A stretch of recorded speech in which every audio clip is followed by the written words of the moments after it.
Hello ladies and gentlemen, my name is Raging Falcon. Welcome to RTW History 101, episode number 1. So as of today, we'll be taking you weekly throughout the history of real time, or formerly known as Raging Falcon Pro Wrestling. And of course, your host couldn't be none other than the Raging Falcon. Tonight, episode number 1, we'll talk about the origination of real time wrestling as it was in its beginning stage of Raging Falcon Pro Wrestling. Well, it began on the 31st of March 2014 as we were heading up to this year's 2-year anniversary. And back then it existed of a mix of former WWE stars, and a mix of indie and made up wrestlers with two main shows, Monday Night Fight Night and depending Wednesday or Friday night, Boom. We had initial set and tapings on the Raging Falcon channel, around 4 or 5. With, of course, the most notable championship of all, the RFPW Championship, held by the ex-owner Jeffrey, aka that would be me. Notable names to have held that title would have been Emil Sitochi, Roman Reigns, and Giovanni throughout the course of 2014. And that was a good year. We started off quite small, had a set number of followers back then. One of the first to have joined up as a partner of ours was Yaga, also known as host of Cyber Wrestling Entertainment, and we've worked together ever since. We come to the Women's Championship, which was introduced at our first pay-per-view, WrestleMania, in an Elimination Chamber 6-way match. Beth Phoenix won that title, and has that the longest singles reign in history ever since. No one has ever beaten that. I think, on the top of my head, it was ranked 170 days. Fact checkers, go check rfpw.wiki.com if you want to leave a comment with corrections on the things that I did wrong tonight. Please let me know, or leave a like and subscribe, of course. The first general manager of Fight Night, Harvey Anderson, first from Norway, now from Iceland, is still listed on the roster today. These days, active in the tag team division, also seen once in the Premier League. Don't know whether he's coming back in the right order.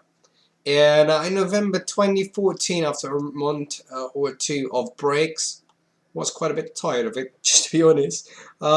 We came back with Boom becoming its own brand, with the World Championship introduced at the RFPW Super Show. It was like a show with both rosters, division of rosters, on the 27th of November. And that first World Champion became Jeffrey. Once again, first champion. Now, but actually wrestling a match, defeating Ryan the Gladiator. That was all that I had installed for tonight, basically, but we're going to get into some more details that I haven't made up in the script that we had for today. But yeah, that's basically how it started. We started off quite small, using the WWE roster back then with 2K14, and I decided to go bigger, so I decided to make some new characters. Most notably, one of the first that I made was Ariel Wolf, was actually been on the roster ever since.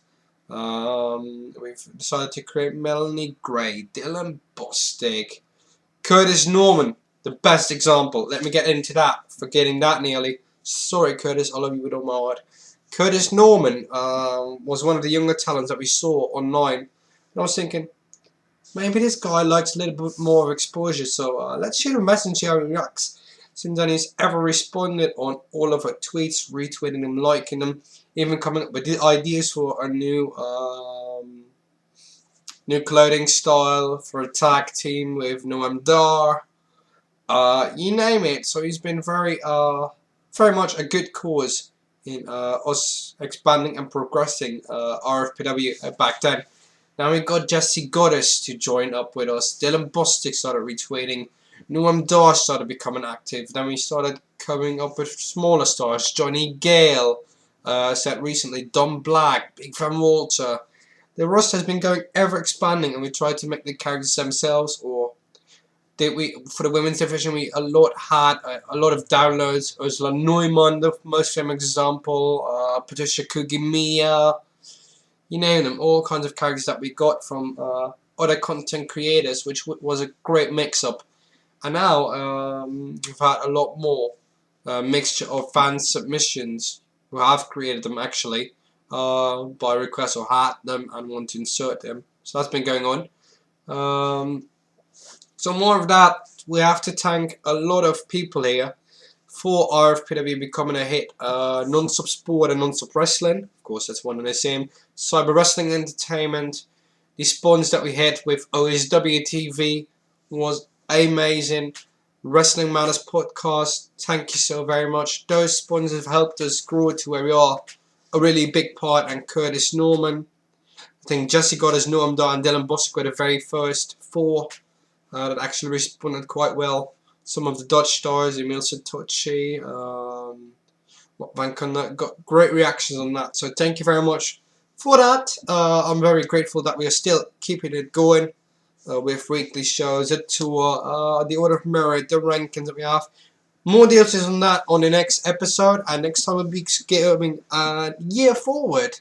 This first year wasn't really that interesting in 2014. We'll be taking a look back at 2015 and the introduction of Season 4 of RFPW. That's when things got really interesting. Our own pay-per-view names, our own identity, the addition of the Juniors as it was back then. So we're going to take a look at that next time. I hope you liked the video. I hope you will comment if I was wrong or I fact-checked something.